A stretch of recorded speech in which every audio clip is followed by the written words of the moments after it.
Okay. You know, there is this common idea that money can buy happiness, but Mike White will continually show us time and time again, season after season, that the ultra wealthy are never invested in their own happiness. Let's discuss how that is manifested into this season. My name is Seneca. Welcome to this casual channel where we talk about anything casual or monumental as it relates to life and life's events. Today, that happens to be life's TV shows, The White Lotus, a gigantic social commentary and satire show. Some other days I talk about other reality TV. Some other days I talk about reality TV shows. Some other days I complain about body image issues, and I feel like we're constantly in a rat race that we can never win from. You take a look around my channel. I talk about like anything. Today we're going to be discussing mostly the finale and what stood out to me, but themes of what led up to the finale throughout the whole entire show, because I've been dying to dissect everything that I felt was necessary to talk about. If you find that I didn't talk about something that stood out to you and it didn't stand out to me, please comment it down in the comments. Oh my god, I am dying for the discourse that this show has inspired. Anyway, what I'm going to be talking about through this video is all of the themes and the people that kind of ran through my mind about this. So I want to talk through the Radcliffe family, specifically the disturbing, incestuous sibling dynamic that I'm hoping made everybody sick. Did it not make everybody sick? The Shallow trio. And there are the dynamic between Mook and Guy Talk, and like the power of seduction there. Because you know that was powerful when it makes you abandon your core beliefs. Oh, that Belinda and her fate, and then how I feel about the deaths at the end, because there was something that I kind of wish happened that didn't happen, and I just want to talk through it a little bit. And then also my honorary mentions as it relates to the show, all of that. Okay, that's basically what I'm going to be covering in this whole entire video. So let's start off with the Radcliffe family. Really quickly, if you could interact with this video in any way, shape, or form, if you could leave a comment as to who your favorite person was, what your favorite theme of this was, your favorite line, tsunami, anything. It really helps out my video so much, and I really appreciate anybody that has, because it's genuinely changing my channel and changing a little bit of my life. Thanks in advance. It takes a little bit of time to understand what exactly the family dynamic is. I also do want to mention, this is like emphasis on a casual channel, okay? I'm just a girl on her couch with my blankets. I have some notes so I can remember what to say, but I'm not writing like a video essay that there are people that are doing that. I am not doing that. Okay, we're just having like a conversation. Somebody commented that one of my videos felt like a FaceTime call. I kind of want that to be the idea here. The Radcliffe family, immediately off. Immediately incestuous vibes, immediately discomfort was in my body. And when we saw them on the screen, not only is their family just like weird, I don't know how to describe this without being incredibly just like rude and kind of offensive, but like even Saxon's regardless of Saxon's presence and his like Patrick Schwarzenegger's like his impact that was meant to be uncomfortable, he just like looks a little bit weird too. He's not somebody that you are kind of like lusting after, somebody that you're like, oh my god, he's so dreamy. You're like, he's acts weird and he also looks a little weird too. I was gonna be like, not to be me. Come on. Okay, let's kind of go through, I guess, kind of one by one. Immediately, Piper. I don't even. So the whole reason that they're there, I don't want to like recap this thing for you. I kind of just want to talk with thoughts off down. They're there because of Piper. Piper's trying to find herself, and honestly, somebody said this on TikTok, and I wish I remember who did so that I could like give them the credit that's due. But I just don't save these things. I don't think I'm going to bring them up later. Somebody had mentioned that like in each White Lotus episode, or season, there is a like a low key, like a covert insufferable. Like they're not overtly insufferable, they're very kind of like surface level, like they think that they're better than the people that are around them, but they're insufferable themselves. And Piper, to me, I didn't see it when they were claiming it because it was a couple episodes ago, and I was like, I don't know. I feel like she's really trying her hardest until the night when she was like, I just am trying to be here, but I can't stay in that little room and I like nice things. Shut up. We were all rooting for you. It just makes me so mad, especially because, like, there are Pipers in this world and there are Tim and Victorias in this world. The Radcliffe families are real. It also like begs the question, what are very wealthy people who like are like this thinking when they watch the show? Are wealthy people like this watching the show?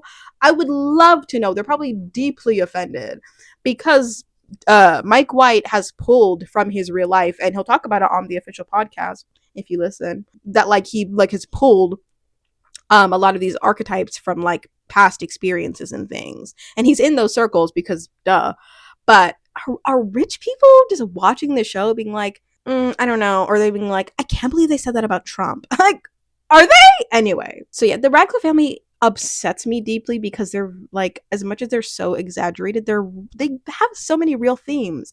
You know, they're so wealthy that like their privilege just completely blinds them to even like saying things that are so disgusting. Like when Victoria's like, you want to move to Taiwan? That was crazy. That was crazy.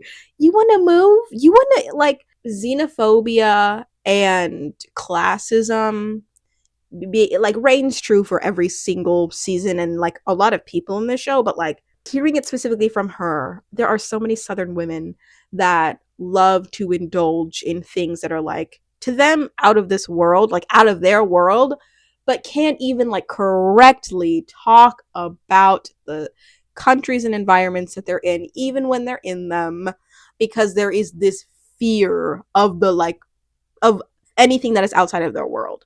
And it was kind of triggering to watch. This is, to me, it felt very real. Like as I grew up, uh, adopted daughter to missionaries, there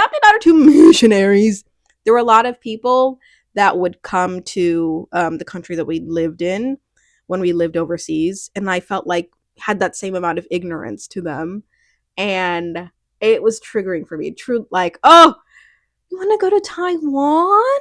Tsunami.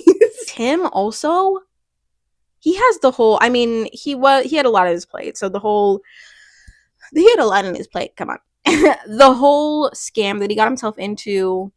I I kind of wish there was a little bit more of a inner dialogue with Tim himself, because I really feel like watching his story was just watching him kind of genuinely contemplate a lot of societal things. Um, but there was not a lot. I wish he'd maybe told one person on the resort so that you could hear where his head was at, because a lot of it was in the what was shown, which I appreciate, and at the end of the day it's the art that Mike wanted to make, and there's so much value in that. But I kind of feel like, I don't know, I wanted to hear a little bit more from him, like from his mouth, because he also does have that like typical dad thing where when you're contemplating, you don't reason it out with the people that like you love. And also everybody's lying to each other in this family. Every single person is not real. Not real with themselves or other people, and are trying to make somewhat of an attempt, except for Victoria. Honestly, Saxon does at the very end. Piper is like faux doing it this whole entire time. Tim has just been in a state of contemplation. Lachlan, I want to talk about him. Let me talk about him now. I was going to say, I want to talk about him later. I'll talk about him now. Lachlan, to me, feels like he did not give a lot to go off on, because we very overtly saw him just kind of like going into whoever would give him value that day, whoever he could pull source from. Like literally Piper and Saxon are his gods, like god and goddess. I didn't really feel attached to his character as much as I would have, like, even he's comparable to Quinn from the first season, but I feel like Quinn, I know a lot more about his desires and his frustration and his inner turmoil and conflict.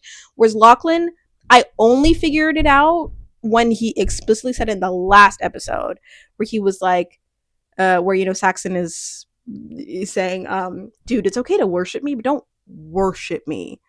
And then Lachlan says the quiet part out loud, which was unexpected but so appreciated, of, saying, I'm a pleaser and you looked so lonely over there and I wanted to make sure you were included.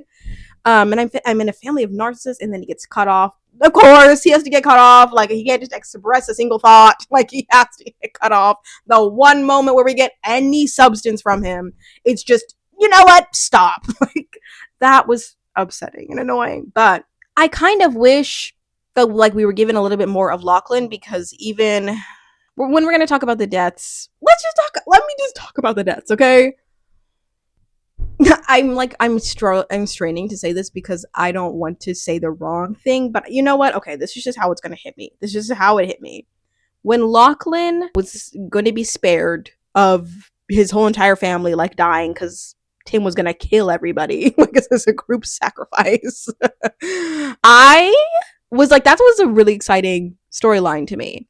And then when it turned out that he himself was going to be the one to die, I was like, oh no, I'm gonna cry. This is horrible. He's the only person who doesn't deserve this. Not to say that Piper deserves, but she, like, is the one who's like, I can't do this. I don't think I can live. And he's the only one that was gonna be fine with just discovering himself and living outside of his wealth and privilege, When he was about to die, just like sitting there, like, shaking, I was going through this moment of, I feel like, on one hand, this is horrible. This is playing on my emotions, because we only just now got a real thing out of his mouth for the whole entire season, and then he doesn't deserve this, and shoot, of course, because of course this is happening because it has to be an accidental death, which they have been in the past. But then a lot of me really had to come to the realization that, like, this is a phenomenal story.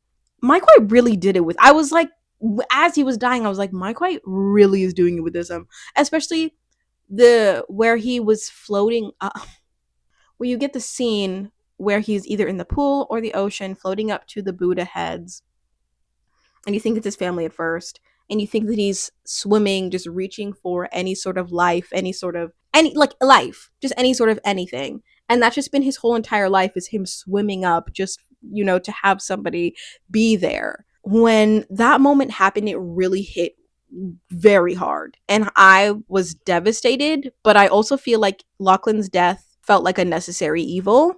It felt like, this is actually really not good, but this is very impactful, So when he came back to life, not to say I was just a little bit sad, because I kind of felt like, yes, Timothy needs to deal with the fact that he was going to kill his family to save himself, and then leave his son like, with no family.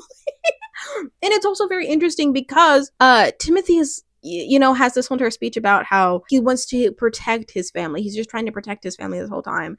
And you know what? From his lens, strictly from his lens, you can see why and they made it this whole big deal the whole entire season. You can see why he would think killing his family was the right move, because they're stressing to him, I can't do this if we're not this wealthy, because we will lose our sense of self. So he's like, I don't want them to lose our sense of self. Let's die. Oh, it's crazy to even say, but, like, he really thinks he's protecting everybody and just being like, well, we can't be poor, so we're gonna die. But then the fact that it would have been Lachlan to have suffered that fate, even though he thinks the complete opposite, that was like, that was poetic. That was so poetic and so beautiful that I kind of wish it had just stuck. Do you know what I mean? Oh, and I feel bad saying that because he's the most deserving. Is he the most deserving? He really gave us not a lot. Let me backtrack. He's the least deserving of pain, okay? Let me say that. And he is just a pleaser in a family of narcissists. But I kind of wish his death had stuck. I do. And I struggle to stand by things, but I'll stand by that one. Because to me, when he was revived back to life, kind of felt like, oh, come on. We couldn't have just. But I can see why, a lot of people are happy about the fact that he lived, because he's likable and you're rooting for him in this horrible dynamic that he's in. But let me stop talking about this. It was just also the fact that, like, he finally said the quiet part out loud. And I just been waiting for him to, like, say something. Say something. I'm giving up on you. I'm actually giving up on you. The way you almost gave up on yourself. How are we feeling about the Radcliffe family? How are we feeling about all that? I was going to forget the fact that by now, if you've watched TikToks or if you are listened to the White Lotus official podcast, apparently Mike White had it that Piper had wanted to explore some more parts of herself after she realized that she wasn't into the whole spiritual, like, digging thing, and she was just gonna that basically they had planned for her on the show. This got cut out because of, I guess, timing things, and it was felt too convoluted, is what he said. Piper went out, decided to lose her virginity to Zion, who was Belinda's son, and which is why she looked so different at the very end, which I did not realize until it was pointed out that, like, oh, she did have a really beautiful, pretty dress that was, like, had a little skin showing, because she was dressed like a milkmaid the whole time. I like that story, but I also kind of feel like, yeah, that is a little too much. I feel like they would also have to have built tension between Piper and Zion, and just like Zion's main purpose was just to be there for his mom, to make sure that, like, she got that money, right? That was, like, the main thing, and to be, like, the person to make sure he wasn't gonna die. She wasn't gonna die. Holy cow! The Shallow trio. I don't really have a lot to say on them, except for the fact that I do strongly agree. Is it strong if I'm going? I do agree with the fact that there are a lot of people that actually do not need religion, God, some, like, deep sense of, like, purpose to give their life meaning, because time can give it meaning. And when she gave that speech, I was incredibly conflicted, because it was, like, the realest thing that had been said between them this whole entire time. And after that, you see their moments of just bonding and connection and sharing in the time with each other. And I wanted to lean into that. But I also was like, we just saw you guys shit talking each other this whole entire time. This whole entire time. You don't just get to, like, drop one of the world's greatest monologues, and then all of a sudden I just forget that you guys are the world's worst people to each other. But I don't know, at the same time, the caddy girl dynamic exists in a lot of friendships. Not mine. But I don't know. I feel like at the very end, it did kind of bring everything back together of, like, oh, these are just women that are just having experiences in life and that have been friends for, like, the longest time, coming back together. And yeah, we all do feel like we need to justify our choices, and everybody's doing it differently. Some people are finding it in, like, certain political groups that, like, their friends aren't. Some people are finding it in, like, relationships that turn out to be empty. Some people are, it was an incredibly meaningful monologue, but I fear the monologue was, like, not enough for me to be swayed by them. I one of the craziest moments, though, is when she's sleeping over with Valentin. It's not Valentin, because Valentin was that guy that, like, had a thing with Jacqueline. Whatever his friend's name was, what the heck, Carrie Coon, what was her character's name? The one who was the outcast, basically, the whole time, the one who gave the monologue. When she was about to, like, die, basically, not die, but he was like, hey, could you Venmo me, like, $10,000? Like, I'm gonna die. Oh my god, that whole entire friend group, like, the Russians being, like, so incredibly manipulative, but then also, I'm saying incredibly manipulative of, like, pulling on the heartstrings of, I can't work, I'm gonna be deported, but also, like, could you please give me, like, $10,000? Like, can you please? That was actually very, like, funny to watch. And then the girlfriend coming in and, like, shooing her out the window. Crazy. Somebody said that might have just shaved her life. Yeah, it might have just shaved her life. And It might have, we don't know. But I thought that was a fun little thing to put in. And then knew it, knew it that they were going to be the ones that were going to be caught because they were the ones that like robbed the thing, which I found to just add some fire to the season. Some people were saying it was like a useless story. I found it to be something that really shed a light onto who Guy Talk is. And I loved the Guy Talk and Mook dynamic. Some people were saying that Mook is like the most boring character they've ever seen on TV. I do not agree.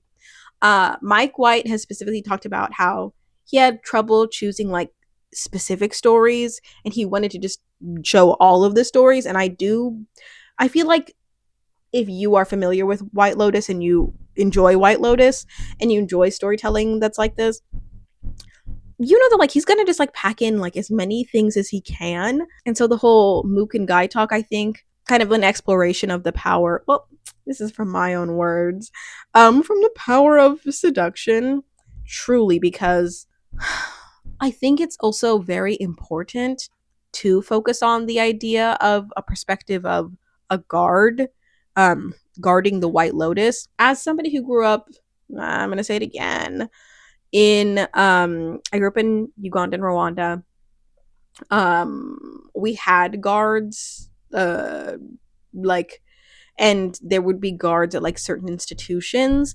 And so I think putting a guard in front of this hotel, I don't know how common it is for people in Thailand, but I think like an important part of even vacationing somewhere outside of America is to recognize that like that is a reality of like the people that are hired, and they're not like the typical people that would be like, you know, like your badass hard ass bodyguards of like the US, you know. These are like people that are just locals that have, you know, like crushes on the girl that like works at the resort, and it's like actually really soft and doesn't even believe in violence and would question WWBD. What would Buddha do? You know? Oh, I just found it to be very I like that Mike White will always go into the workers' stories and give them like a very, I don't want to say likable side, but just show the human side of it, because you really could focus on the guest and make it a whole thing just about the guest. But Mook and Guy Talk was very interesting because the power of seduction was the fact that Guy Talk really wants Mook and really does not see the fact that they are just platonic. And is kind of willing to do a lot to keep her attention, to, you know, like be the man that she wants. And even though it's going against everything that he believes in, he wants it that bad that he ends up becoming a bodyguard for her. How did he get that promotion? How did he get that promotion? She was yelling at him, shoot, shoot, shoot him. And then he was like, I don't, like he was struggling and he still got the promotion. Are you kidding me? The fact that he didn't get, I was thinking the whole time, like, he should have been fired. You have to tell you have to tell the person who's going to become your bodyguard to shoot the people that just killed your husband. Bye. That would just be like working his way into these things. That's how he's going to work his way into Mook. No, yeah, literally. You know that pussy powerful when it makes you lose your core beliefs. Ew. She really better take in there like a prayer. I just really had Mook. Guy Talk also just has the sweetest face that like you just cannot hate just looking at it. And I liked his presence. He's also he's so cute, I think. We gotta talk about Belinda. I was so nervous for her this whole entire time. I was like, she's literally gonna die. And then when her son came in and was like, just hear him out, let's go to this dinner. Okay, you're going home because I'm gonna die and you're gonna just witness me dying. To just have a son who just also, by the way, when he just walked in on the sex scene, what? Okay, Rory Gilmore, like we're that close and comfortable. We like it is. I don't know, dude. I don't know. People are saying that Zion was annoying. I think he was meant to be a little insufferable himself, because it's like your mom is telling you that she's afraid to die, and that this big powerful man who killed his wife is gonna kill them, and you're just like, come on, mom, hear him out. But you know, that's exactly what she needed to get that money. If she didn't have him, she would have died. She would have actually died. And annoying, sure, he saved her life. He did save her life. Okay. You know who's actually gonna die? My neighbors, because I swear I'm gonna be the killer. Instead of White Lotus, it's gonna be Ruth at her apartment complex full of poor people. What are my neighbors doing? It's 9 p.m. Their children need to go to bed.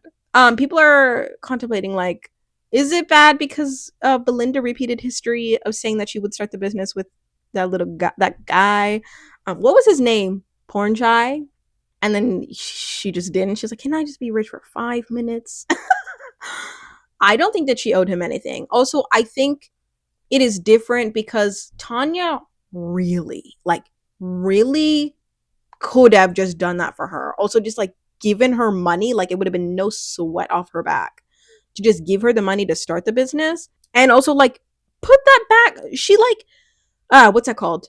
Put that backpack on. What the heck is that analogy I'm talking about? It's like put the fuel in the back.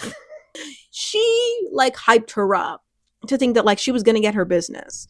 Whereas I think it's different in this case because Belinda was, she didn't bring up that idea to Porn Shy. Porn Shy was like, I think we should start a business. And she's like, you know what, that sounds no, maybe we should start a business. Was it not, correct me if I'm wrong, I might be wrong, wasn't it Porn Shy who was the one who said let's start a business? And she kind of was like, you know what, yeah, you know what, but she was like also like contemplating, like, I don't have money, like we don't have money, what, and she was like kind of leaning into it because of the excitement of it. But they were also just like a kind of like a little vacation thing. They weren't like serious as gonna like be partners. I never saw them as like actually going to be partners. So I kind of feel like that even if she was gonna be still poor, she wouldn't have started a business with him.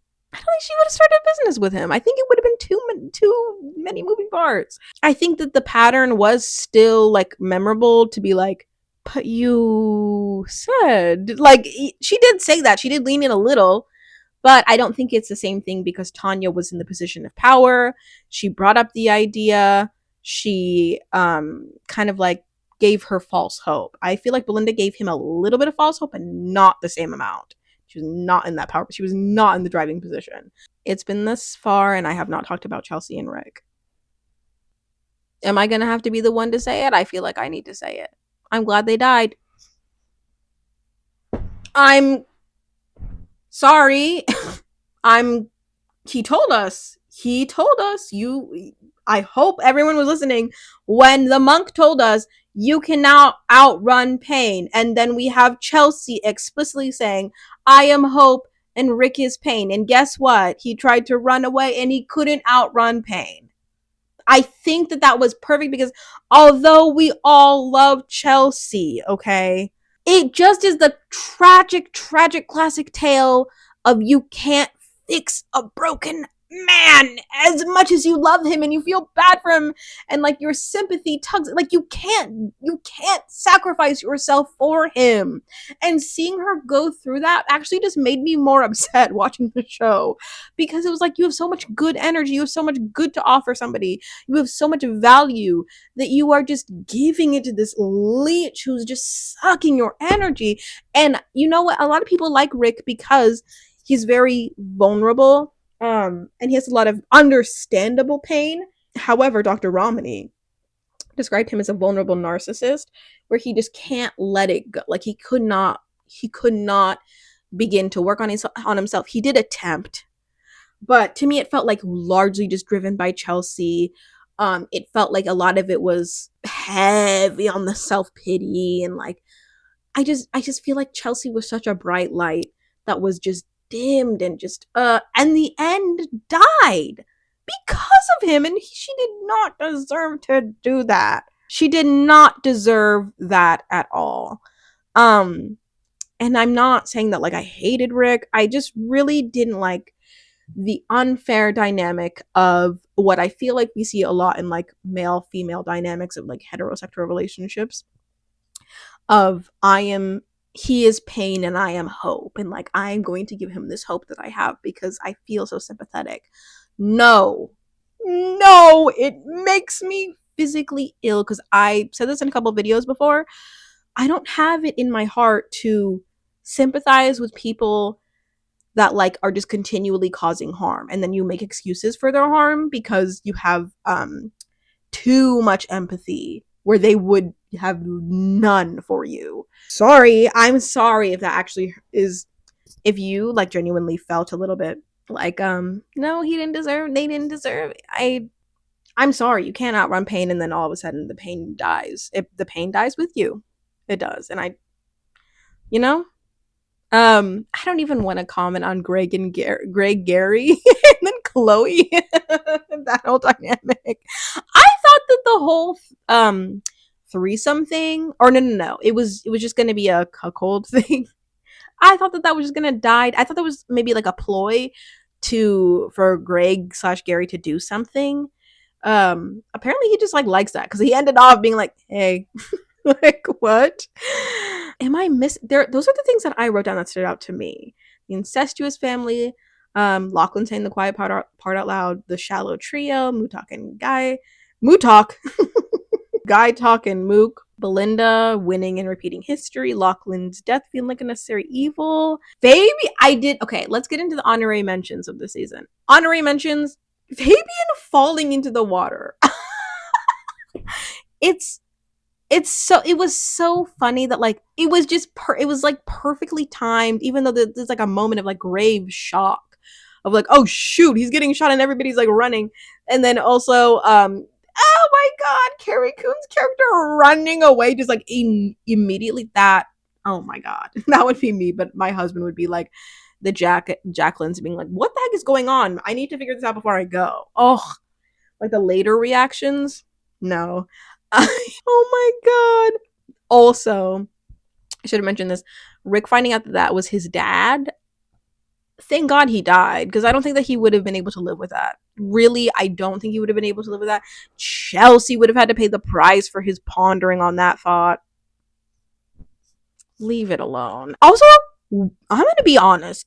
When everyone was talking about, oh, it's his dad, I was like, the internet just be saying anything. The internet would just be saying anything. Like, there were so many random theories, some that like I even played into, like it's gonna be some monkeys with the guns. Girl, please. That I was like, it's not Rick's dad. You guys just pull anything out of thin air and then just hope it like manifests. And then all of a sudden, shame on me. It was for real.